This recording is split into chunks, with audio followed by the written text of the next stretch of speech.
Hello, everyone. My name is Dina Matola-Jaworska. I'm the Associate Director at New Jersey Citizen Action. Hooray. Thank you so much. Thank you. Thank you. It's my pleasure to be with all of you today and to participate in this bill signing. New Jersey Citizen Action is an advocacy group that works to achieve economic equality and opportunity for all people. The Equal Pay Law, which we will be signing today, is another major victory for women, minorities, and working families who are struggling to achieve equality and in the workplace and economic security. This new law will give working women and people of color the ability to escape and erase the past effects of wage discrimination that has disadvantaged them, and to start anew with fair pay when seeking a new job. It also ensures fairness to those just entering the workforce, which I am especially excited about as a mom of a teenage daughter. That is a powerful remedy to an injustice that has had profound and cumulative effects and that have made it harder for women and people of color to own homes, send their kids to college or summer camp, use high-quality daycare, finish their college degree, or pay off their student loans. Discrimination is not the entire reason why women, especially women of color, but also men of color, earn less than their white male counterparts. But discrimination is one of the reasons that the wage gap exists, and it is something we cannot and should not tolerate anymore. What's more, wage discrimination is one side of the wage gap problem that we can easily and straightforwardly address. Last year's landmark Diane B. Allen Equal Pay Act sent a strong message to New Jersey employers that there would be serious consequences for those who unfairly discriminated against women and people of color and who failed to renew and adjust their pay practices to make them fair and equal. We believe it had a big impact. The sponsors of the bill that's being signed today understood that wage discrimination is a pervasive enough problem that this law that we passed last year, that was signed last year, was not enough of a solution, and more must be done to eliminate and address wage discrimination. I want to applaud Assemblywoman Downey, there's a lot of people, Assemblywoman Lampett,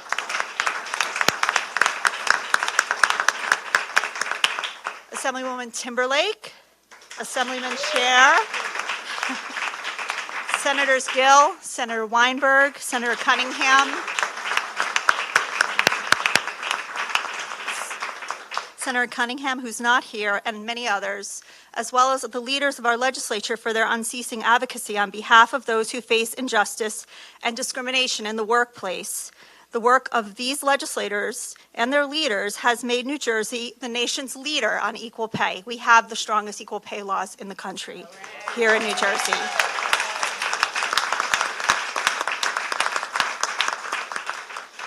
It is particularly appropriate that Acting Governor Oliver, who has spent her entire career fighting for women and working families on issues such as earned sick days, affordable housing, consumer financial protection, and so much more, sign this equal pay bill into law today.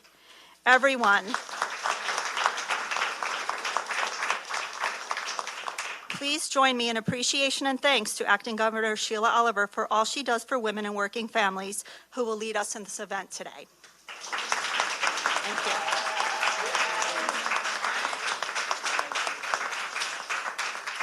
Good morning, everyone. It's always a pleasure for me to be in Montclair, and I don't have to tell you why. You all know that I had the privilege of representing Montclair in the New Jersey General Assembly for close to 16 years.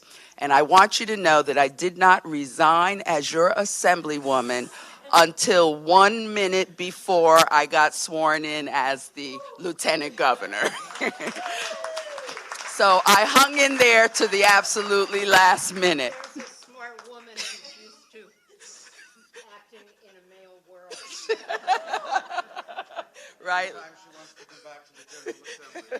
We will welcome her with And, Governor Murphy fondly refers to Montclair as the People's Republic of Montclair.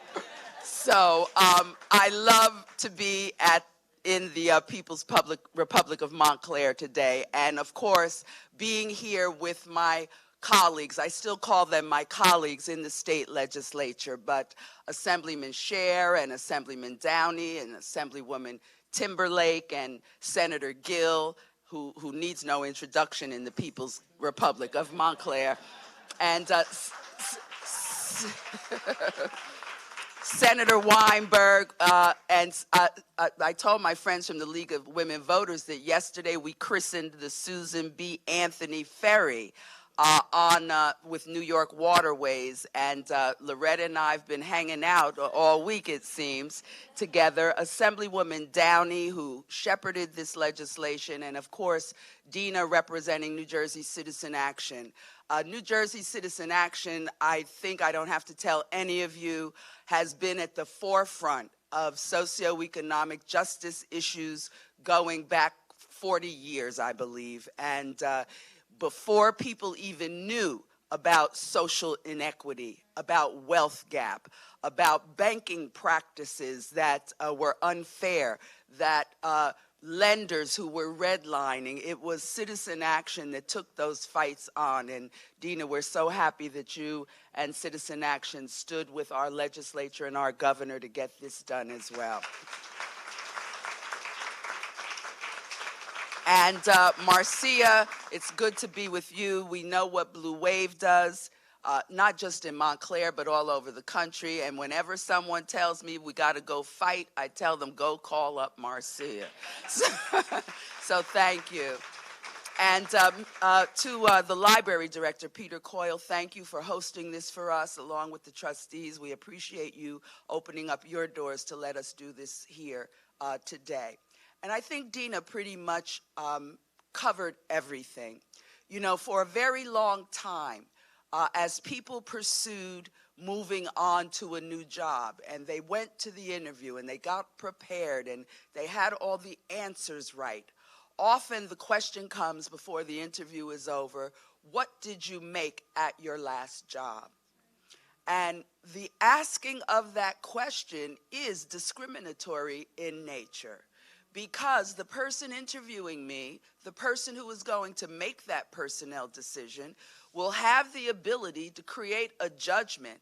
Well, if she only made $50,000 at her last job, even if the person who had this job before made $60,000, why do we have to pay her or him $60,000 when they made $50,000? So let's offer $51,000 or $52,000.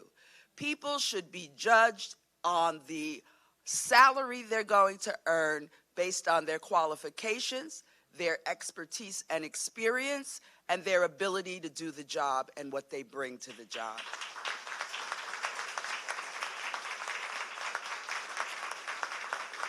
And we know that the reason this wealth gap exists in our country and in our state as well is because of practices such as this.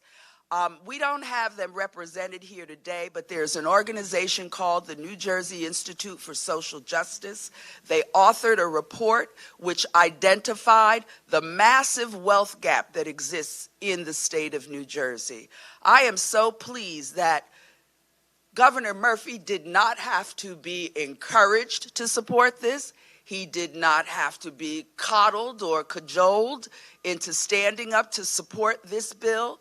And if he were here today, I know he would be smiling that this gets added on to a laundry list of initiatives that the governor has embraced since he has occupied office.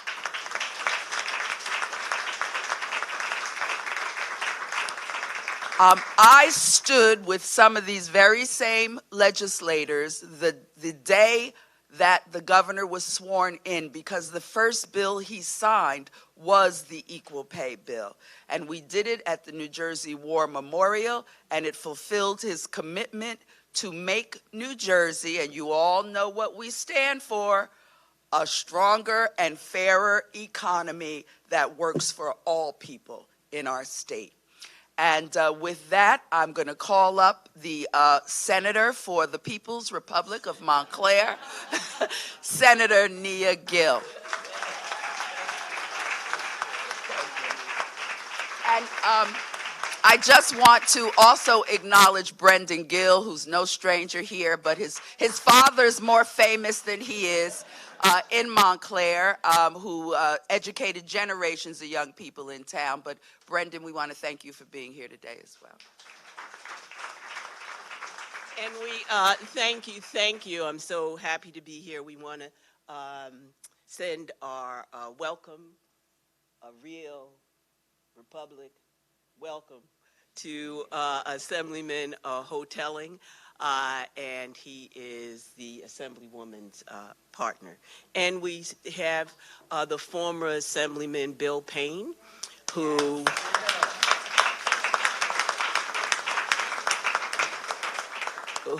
has always been in the vanguard of these monumental changes, and who was a partner of both strength and vision when he was in the Assembly. So we don't make it here alone.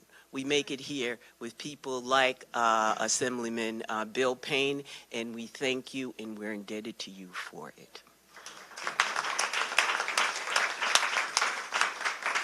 Okay, so I used to be a page at this library. And you'd have to put the books back by the Dewey Decimal System. And we also know that the head of the Pages was Mrs. Page, Larry Page's mother. And so the Montclair Public Library has libraries everywhere. They are vitally important to the institutional strength of our communities. And it is not only here where we receive books, but where we discussed great ideas. It was not only here where we were looking for the Dewey Decimal System, but we learned about democracy. It was here in this library with its open arms, and it is also a place where my grandson is sitting in the back. He's 13, so he doesn't want to be recognized. So I'm a grandmother. I have to go with that. But it's also where him and Will come and his friends come. We know that prohibiting employers from asking prospective employees about their salary history at any point during the hiring practice, it continues the wage gap. It's important that we continue to work towards achieving pay equity in New Jersey. Just a few things.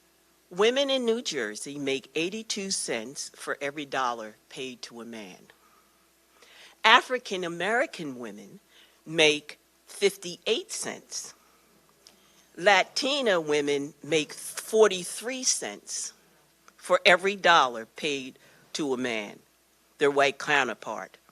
We also understand that the wage gap between African American workers and white workers is larger today than it was in 1979. And so that is why we have worked on this bill.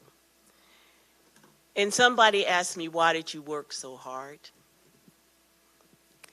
Well, we understand that this bill represents for a generation of women who worked, maybe they were domestics, or as we would say in Montclair, they worked in service. Maybe they were secretaries, but were not being paid on the books. Maybe they were women who took care of other people's children and then came home to take care of their own. And it's for these women that I work for this bill. Because by the time they had a job that paid into Social Security, their Social Security never reflected how much, how long, and how diligently they worked.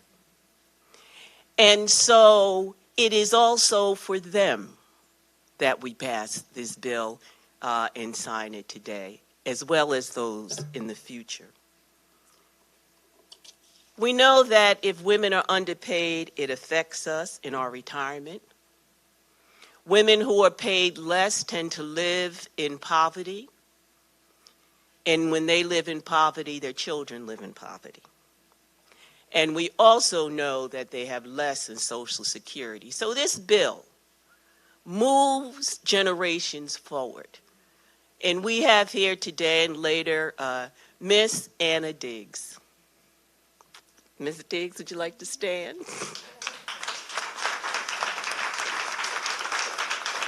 Thank you. And Ms. Diggs will receive a pen and be with the Lieutenant Governor when she signs this bill. Because Ms. Diggs stands for all of those women who may not be here now, but who always had enough faith in the future that they were willing to cast their bread upon water, not knowing where it may lead, but they were willing to have hope in the future, to struggle for America, to love their children, to be there in their community. And at the end of the day, that is why we are here, Ms. Diggs, and we are here to celebrate, because in our past, we know that's where our future lies.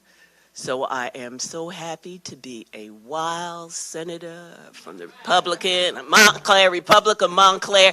That lets me get away with a whole lot. Thank you very much.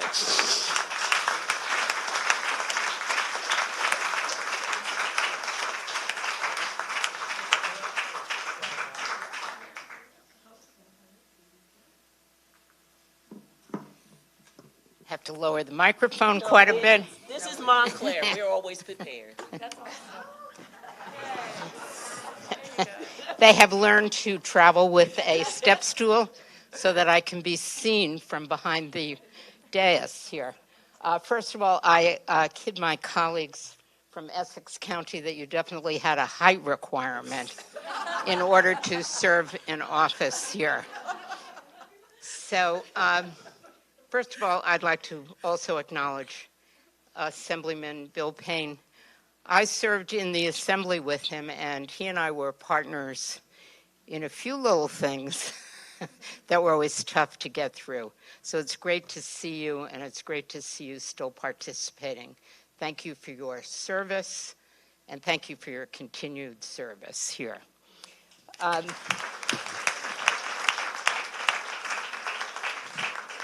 I am never not happy to see the governor, but in this case, I am very happy that the lieutenant governor gets to put her name on this bill. It is fitting and appropriate that Lieutenant Governor, former Assembly Speaker Sheila Oliver, be the bill signer. So yesterday, as she said, we had the opportunity to christen a ferry where the name was changed from Susie Q to Susan B. Anthony. And I told the New York Waterways people that August 26th is Women's Equality Day, and we expect to all be invited back for a champagne cruise around the harbor. No more, I have to confess, I'd never participated in a christening before. It actually, in the bottle, was seltzer, I was told, and it was some kind of breakaway plastic. So the whole thing is a sham, and we want the real,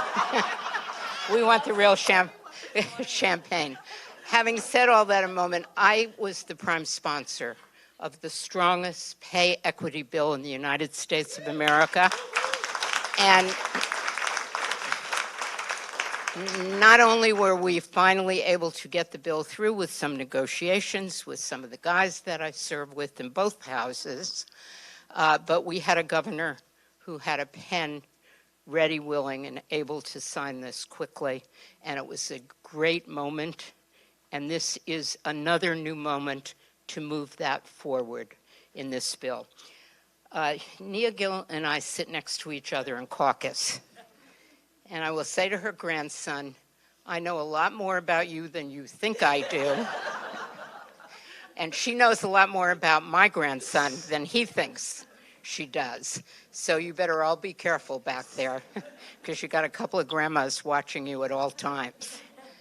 And we have forged a relationship to work together on bills like this.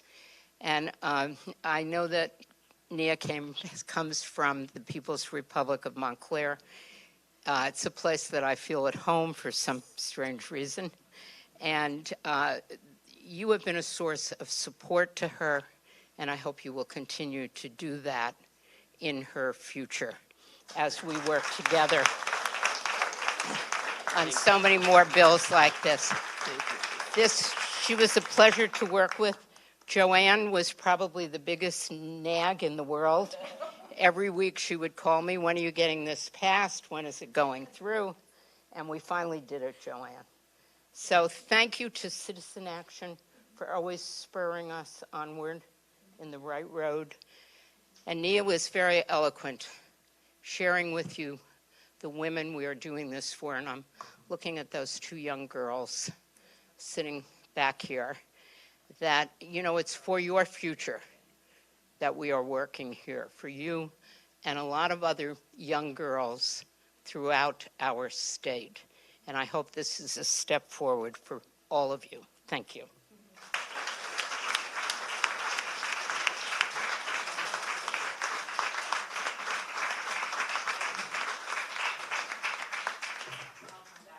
Yeah, we're going to put that back. Thank you, everybody, for being here. This is such a proud moment for me and for everyone else up here, and I'm just so pleased to be able to have all of you share it. And I want to thank everyone here. I want to thank, of course, Lieutenant Governor Sheila Oliver for being here to be the one to sign this bill again. Even though I love to be with the governor, I think this is a perfectly appropriate bill for her to be signing. And I want to also thank, of course, my counterparts over in the Senate, my fellow senator who sponsored this bill, Senator Gill, who's done so much to help to make sure this moved forward, as well as Senator Weinberg. Without them, we couldn't have pushed as hard to get this done. And also on the Assembly side, my wonderful Assemblymate Eric Hotelling as a prime sponsor, and Gary Scher, our Assemblyman, who has done so much again. And we also have our Brittany Timberlake as one of our Assemblywomen. We needed all of them. We needed all of these people to be able to work hard and believe in this and to really push this bill forward. So I want to thank everyone who worked on it. I want to thank all of the advocacy groups like Dina here. Without you two pushing everyone else on to make sure we got things done, things don't get done as quickly. And you know, this is one of those issues where I have to say, though, it didn't get done as quickly as I wanted it to. But again, I'm very happy that we're here. And let me explain something very funny. So when this bill was originally around in the last administration, and it got vetoed, and so we had to reintroduce it and had to go through all committees again. It went through the Senate pretty quickly, and through the Assembly. We had a few bumps. We fixed it up, and I'll explain why we fixed it up and why it actually is a stronger, better bill. But on top of that, it's funny because the governor had come in and he had already signed the executive order saying that all state offices would never do this, that they weren't going to be permitted to ask the salary history. So we'd have that done as soon as he entered office, together with the Diane Allen pay equity bill. So we thought, me being, somewhat naive, I guess, at that point, thought, this is gonna just sail right through. But you know what? This bill, now that, I've learned a lot more and thought about this whole thing with Aristotle, I've been reading a lot of philosophers and discovering, this whole thought thing about the slow thinking and making sure that whatever we do in government is actually a slower process at times to make sure we do a better bill. So in the end, I think that's what we've done. I think we've become a model here in New Jersey because of some of those things. And I think that's what we have here.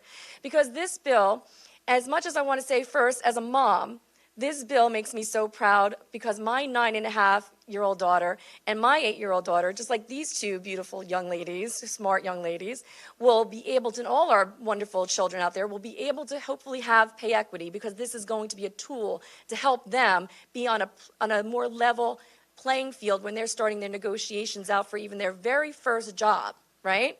So besides that, this bill is going to help everyone.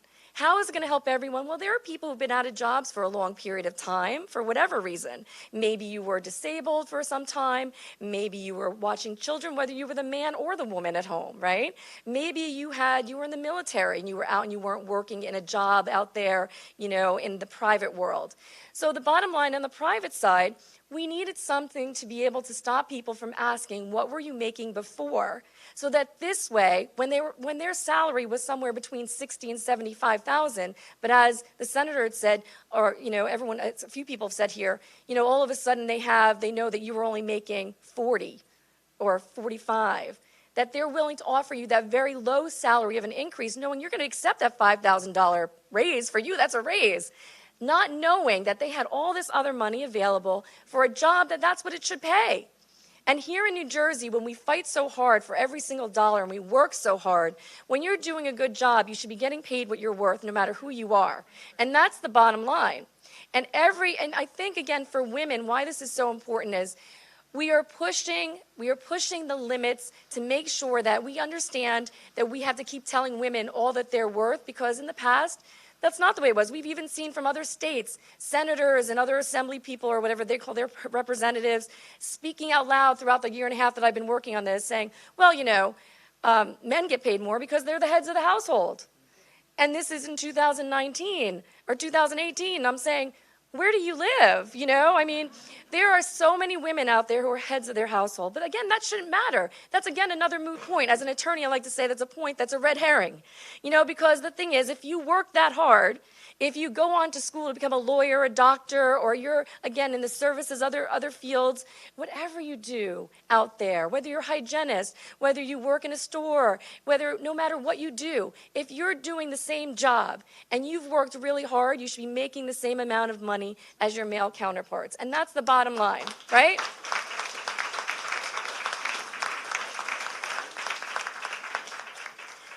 And hopefully because of this, because pay equity was wonderful, and we needed pay equity first.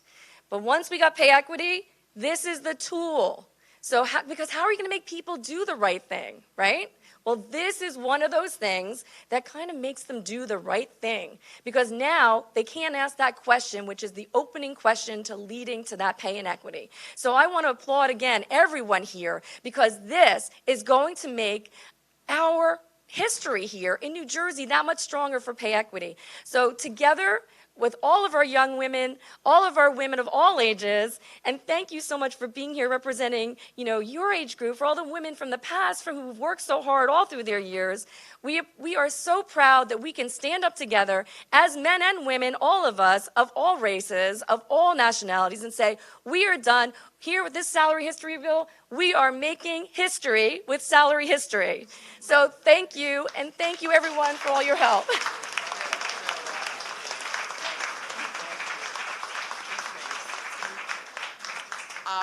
I did not want anyone to think that in the New Jersey State Legislature we do not allow the men to participate. And when Dina finished, I saw Assemblyman Scheer very gingerly and, very humbly, with humility, approach the microphone. But that was a long battle too, Assemblyman. When I first came into the legislature, Loretta and Nia had gone over to the Senate. And when I came into the chamber, Bonnie Watson-Coleman came over to me and said, welcome, sister. It's been mighty lonely in here. So Gary and Eric, we're so glad you're with us today. We love you as well in the legislature, and we couldn't get anything done without men like you who are willing to stand up and do the right thing.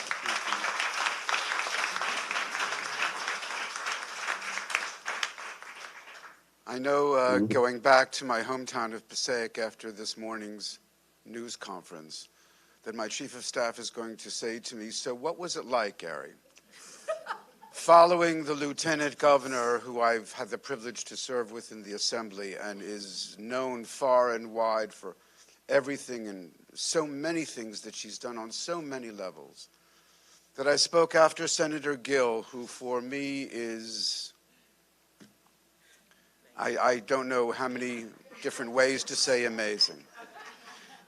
Loretta Weinberger is a name, is a name which across the state resonates when it comes to equality, when it comes to fair rights, when it comes to women's rights and gay rights, and the right of each and every person to be equal in this great society. And to follow Joanne Downey, who in her few short years in the Assembly has made such a tremendous mark for herself. I'd be remiss if I didn't include my colleague Eric Hotelling and the young lady, Assemblywoman Timberlake, for all that they've done. So what will I say to Christian when he says to me, what was it like? And I admittedly will say to him, it was an amazing experience. Amazing on one level because it's 2019 and one scratches one's head and said, what took us so long to get here now?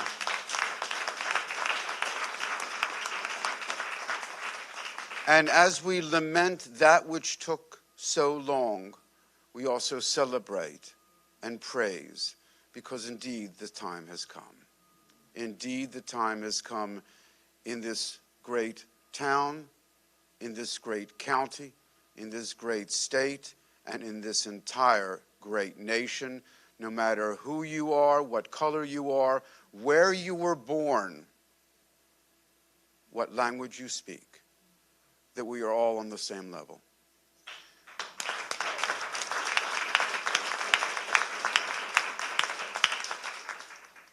I am the proud father of 3 children, 2 of whom are women. I am the proud grandfather of 4 grandchildren, 2 of whom are girls. And I remember about 2 years plus ago during a certain election, which is etched in my mind and I think in your mind as well. I remember the next morning my eldest granddaughter woke up and said to her mother, "Who won?" And Lee said to my granddaughter, "Well, Donald Trump won." And she looked at her mother and said, "Does that mean that women can't be president anymore?" And Lee said to her, as smart as my daughter-in-law is, there's always another election, and that which we weren't able to do before, we will do today. Ladies and gentlemen, if we are going to live in a free society, it must be equal. If we're going to live in a country where all of us celebrate the ideals that we speak about in terms of democracy, equality, liberty, then it is long overdue that this bill be signed. Lieutenant Governor Oliver, you do us in the Assembly proud each and every day. It is such a privilege to have this lady here. It was a privilege to have her serve in the Assembly, to lead the Assembly, the first woman to lead the Assembly. And it is a privilege to join with all of my colleagues who are here and those who couldn't be here in celebrating today. It took a long time to get here, too long to get here. We've heard that in terms of civil rights and rights of gender and rights of so many things, but we're here today. So let's celebrate. And ladies and gentlemen, there can be nothing greater than we could do today by acknowledging the support that this bill had from so many, where we finally stood up and did the right thing. It is indeed 2019, thank God.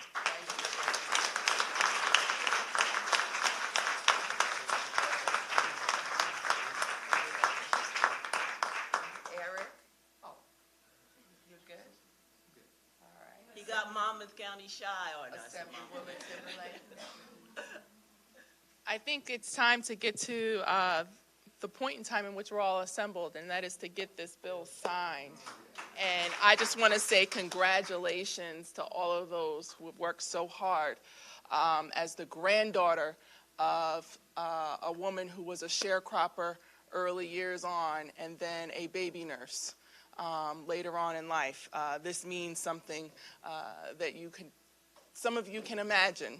But it's very deep down inside, and I'm just so excited to be here today, and thank you for being the champions that you are.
I asked him if he was going to be there next Tuesday. He said, you have to ask Christian.